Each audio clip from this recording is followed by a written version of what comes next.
आपण जेव्हा एखाद्या आधुनिक यंत्राबद्दल विचार करतो ना, म्हणजे समजा आपल्या हातातील स्मार्टफोन असेल किंवा लॅपटॉप असेल. हो, आजकाल तर आपण त्यांच्याशिवाय राहूच शकत नाही. अगदी बरोबर. आणि तिथे ना एक प्रकारची निश्चितता असते. म्हणजे स्क्रीन ब्लँक झाली किंवा मदरबोर्ड खराब झाला, की आपण थेट म्हणतो की यंत्र बिघडलं, याचा खेळ संपला. हो ना, एक साधं स्विच ऑफ बटन दाबलं की सगळं थांबतं. आणि गंमत म्हणजे ही जी निश्चितता आहे ना, ती एका अर्थाने आपल्याला दिलासा देते.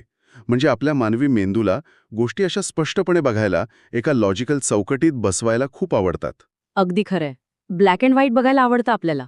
हो, पण जेव्हा आपण मानवी जीवनाच्या सर्वात मोठ्या आणि सर्वात गूढ सत्याकडे वळतो, म्हणजेच मृत्यूकडे वळतो, तेव्हा ती साधी ब्लॅक अँड व्हाईट स्क्रीन अचानक खूप धूसर व्हायला लागते. नक्कीच, कारण आधुनिक जगात आपण मृत्यूकडे एक भयानक पूर्णविराम म्हणून बघतो, एक शेवटचा थांबा. पण तसं पाहिलं तर जर आपण प्राचीन भारतीय तत्वज्ञानाची, विशेषतः सनातन धर्माची पाने उलटली, तर हे चित्र पूर्णपणे वेगळे आणि थक्क करणारे दिसते. हो, तिथे मृत्यू हा शेवट मानलाच जात नाही मुळी. ठीक आहे, आपण हे थोडं सविस्तर समजून घेऊया. कारण आजच्या या सखोल चर्चेचा उद्देशच हा आहे की मृत्यूविषयी असलेली ही अकारण भीती दूर करणे आणि त्याकडे एका नव्या, सकारात्मक आणि लॉजिकल दृष्टिकोनातून पाहणे. आणि त्यासाठी आपल्याकडे खूप उत्तम संदर्भ आहेत. उपनिषदे आहेत, भगवद्गीता आहे आणि गरुड पुराणातील संदर्भही आहेत. अगदी बरोबर. तर आता मृत्यूनंतर काय होते या प्रश्नाकडे जाण्यापूर्वी मुळात मरते काय हा प्रश्न विचारणे जास्त गरजेचे आहे. कारण आपण सतत तो गेला किंवा ती गेली असे म्हणतो. पण नक्की कोण जातं आणि मागे काय राहतं? हा अत्यंत कळीचा मुद्दा आहे. अ, वेदांमधली मृत्यूविषयीची मूळ संकल्पना समजून घ्यायची असेल ना, तर सर्वात आधी आपल्याला आत्मा आणि शरीर या दोन गोष्टींमधला मूलभूत फरक समजून घ्यावा लागेल. म्हणजे जे आपल्याला डोळ्यांना दिसतं ते शरीर. बरोबर. वायू आणि आकाश. अच्छा. म्हणजे आपण जे अन्न खातो, पाणी पितो, त्यातून हे तयार होतं. अगदी तेच.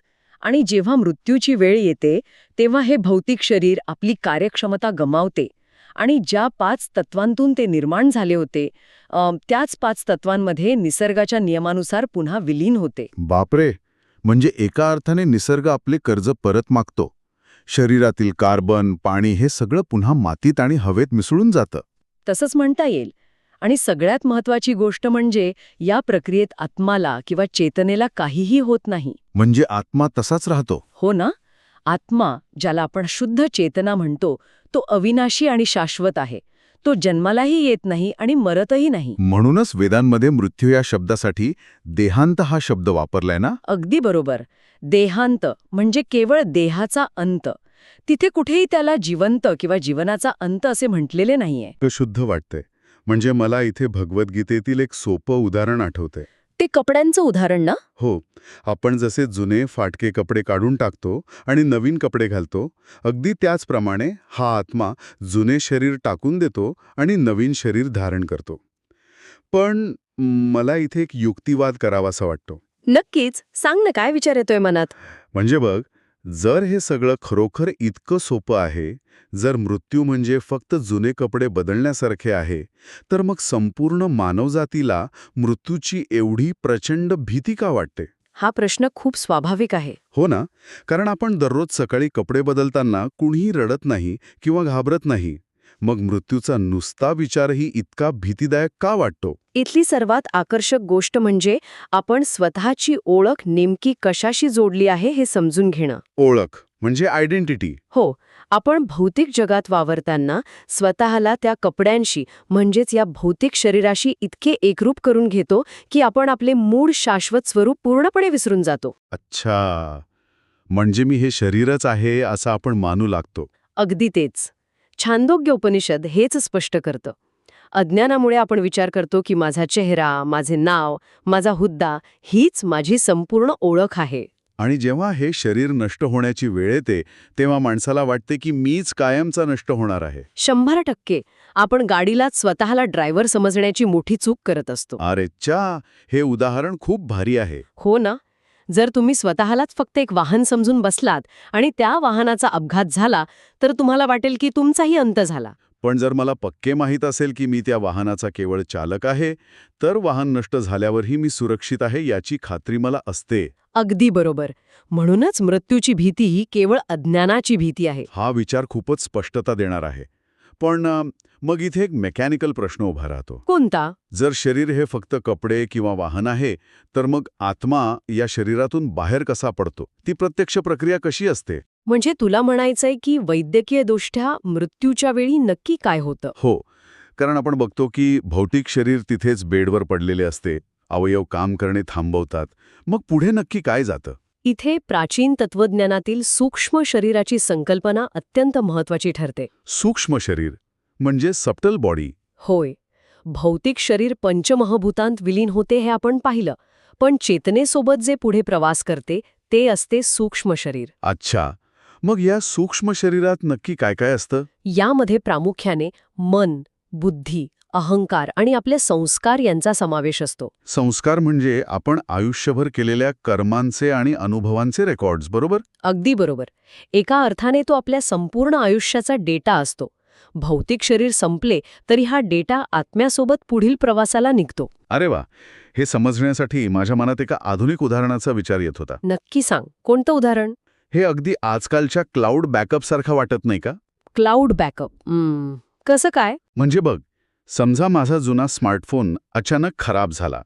तो हार्डवेअरचा तुकडा आता निरुपयोगी झाला आहे, तो मी फेकून देतो. बरोबर. पण त्या फोनमधले माझे सर्व कॉन्टॅक्ट्स, फोटो आणि डेटा माझ्या क्लाउड अकाउंटवर सुरक्षित असतात. मग जेव्हा मी नवीन फोन घेतो, तेव्हा तो जुना डेटा त्या नवीन हार्डवेअरमध्ये डाउनलोड होतो. फोन बदलला, पण माझा डेटा आणि मी तोच असतो. बापरे, हे उदाहरण अत्यंत अचूक आणि आजच्या काळाला साजेसे आहे. म्हणजे अगदी याच अर्थाचे एक जुने उदाहरण कठोपनिषदात दिले आहे. हो का? कोणतं उदाहरण? रथाचे उदाहरण. तिथे मानवी शरीराला एका रथाची उपमा दिली आहे. आपली बुद्धी ही त्या रथाचा ड्रायव्हर आहे. मन हे रथाचे लगाम आहेत. आणि आपली इंद्रिय म्हणजे रथ ओढणारे घोडे असतील, बरोबर? अगदी बरोबर. आणि आत्मा हा त्या रथात बसलेला केवळ एक निरीक्षक प्रवासी आहे. तो स्वतः लगाम ओढत नाही, तो फक्त प्रवासाचा साक्षीदार असतो. म्हणजे जेव्हा रथ जुनाहून मोडतो, तेव्हा तो प्रवासी आपला आत्तापर्यंतचा सर्व अनुभव घेऊन दुसऱ्या रथात जाऊन बसतो. अगदी तसंच. पण हे प्रत्यक्षात घडतं कसं? म्हणजे मृत्यूच्या क्षणी शरीरात नक्की काय प्रक्रिया होते? बृहदारण्यक उपनिषदात या मृत्यूच्या प्रक्रियेचे अत्यंत सुंदर आणि नैसर्गिक वर्णन केले आहे. सहसा आपण मृत्यूला खूप हिंसक आणि वेदनादायी मानतो. तिथे काय सांगितलंय?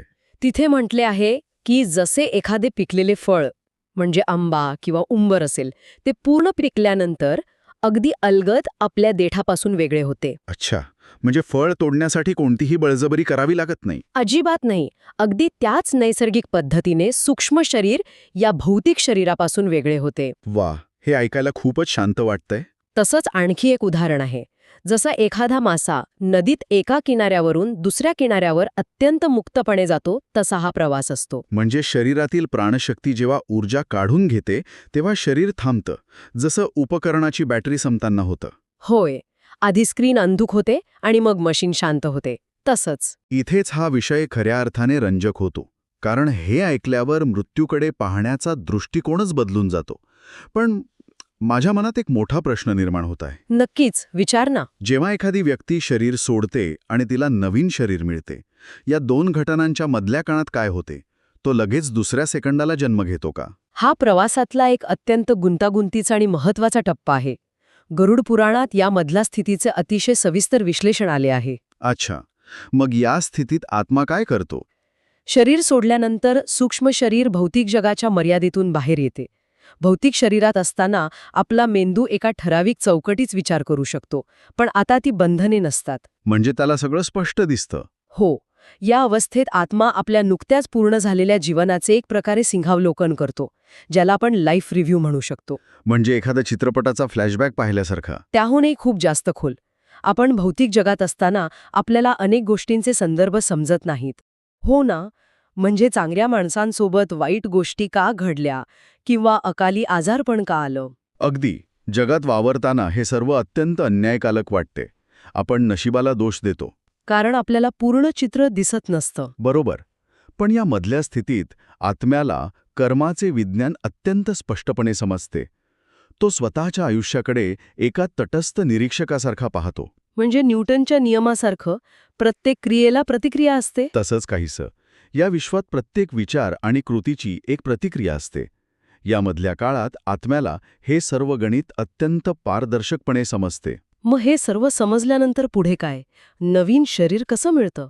तिथे पुढील प्रवासाचे 2 मुख्य मार्ग सांगितले जातात. एक आहे देवयान आणि दुसरा पितृयान.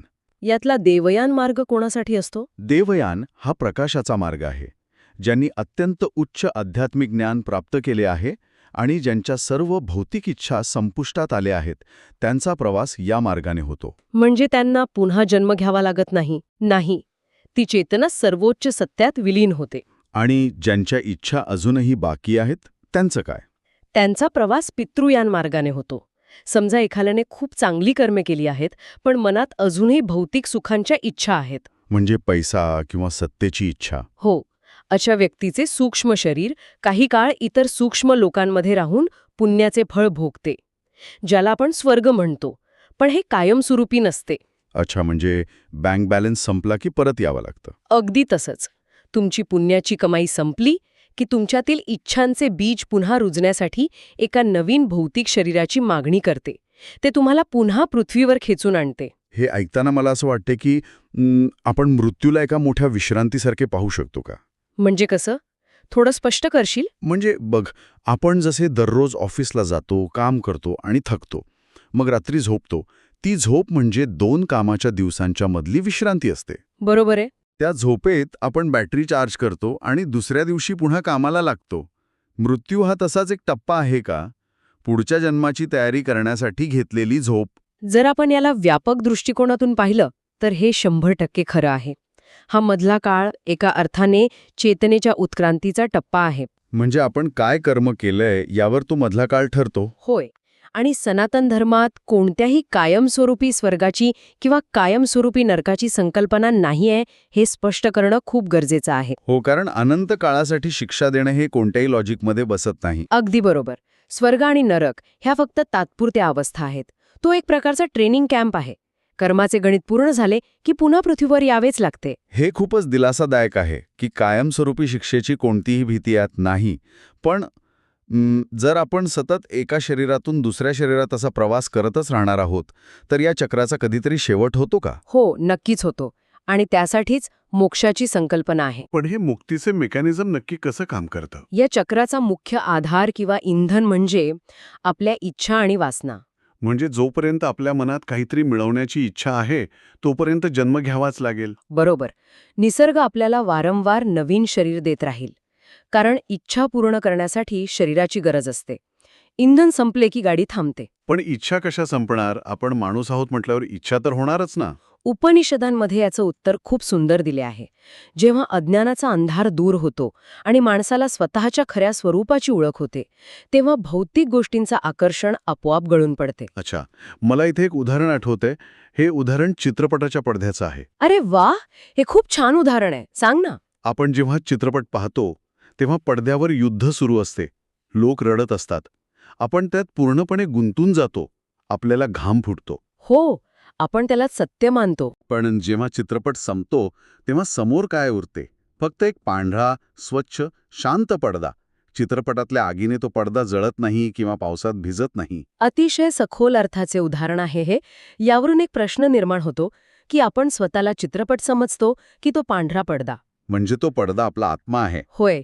आणि त्यावर चालणारा चित्रपट म्हणजे आपले भौतिक जीवन. मुक्ती मिळवणे म्हणजे जंगलात पळून जाणे नव्हे. मोक्ष म्हणजे हे जाणणे की मी तो चित्रपट नाहीये, मी तो मूळ शांत पडदा आहे. पण मग ही जाणीव प्रत्यक्ष आयुष्यात निर्माण कशी करायची? त्यासाठी उपनिषदे ज्ञानाची अग्नी ही संकल्पना मांडतात. ध्यान आणि सजगतेच्या माध्यमातून आपण स्वतःला शरीरापासून वेगळे पाहण्याचं प्रशिक्षण घेऊ शकतो. म्हणजे स्वतःच्याच विचारांकडे एका साक्षीदारासारखं पाहायचं. अगदी तेच. ही अलिप्तता म्हणजे ज्ञानाची अग्नी, जी आपल्या भौतिक इच्छांना जाळून टाकते. इच्छाच उरमे तर पुन्हा जन्म घेण्याचं कारणही उरत नाही. खरोखर आजच्या या चर्चेतून एक गोष्ट अगदी लख्खपणे समोर येते. सनातन धर्म आणि वेदानुसार मृत्यू हा कोणत्याही अर्थाने शेवट नक्कीच नाही. होय, तो फक्त एका प्रवासाचा टप्पा आहे. तो एक अत्यंत तार्किक असा स्वल्पविराम आहे. एका वाहनातून दुसऱ्या वाहनात जाण्याचा आणि अंतिमतः सत्याकडे जाण्याचा हा प्रवास आहे. आणि ही माहिती पचवल्याने जीवनातील मृत्यूची अकारण भीती मुळापासून नष्ट होते. आपण ईश्वरासोबत अनादी काळापासून आहोत आणि अनंत काळापर्यंत कायम राहू. हा विचारच खूप शांती देणारा आहे. आपण शून्यातून निर्माण झालो नाही आणि शून्यात नष्टही होणार नाही. अगदी खरंय. तर आजची ही सखोल चर्चा आपण एका अशा विचारावर थांबूया. उपनिषदे आपल्याला आठवण करून देतात की आपण यापूर्वी हजारो वेळा मृत्यू अनुभवला आहे. आपण प्रत्येक वेळी त्यातून पुढे आलो आहोत. होय, फक्त ज्ञानाची अग्नीच आपल्याला मुक्त करू शकते. अगदी. तर श्रोत्यांनो, जर आजच्या आपल्या रोजच्या इच्छा आणि विचारच आपल्या पुढच्या जन्माचा ब्लूप्रिंट ठरवत असतील, तर आज, या क्षणी, आपण आपल्या स्वतःच्या विचारांनी आपल्या भविष्यासाठी नक्की कोणतं वाहन डिझाईन करत आहोत? स्वतःच्याच आत डोकावून पाहायला लावणारा हा अत्यंत महत्वाचा प्रश्न आहे. या प्रश्नावर नक्की विचार करा. पुन्हा भेटूया अशाच एका नव्या विषयासह.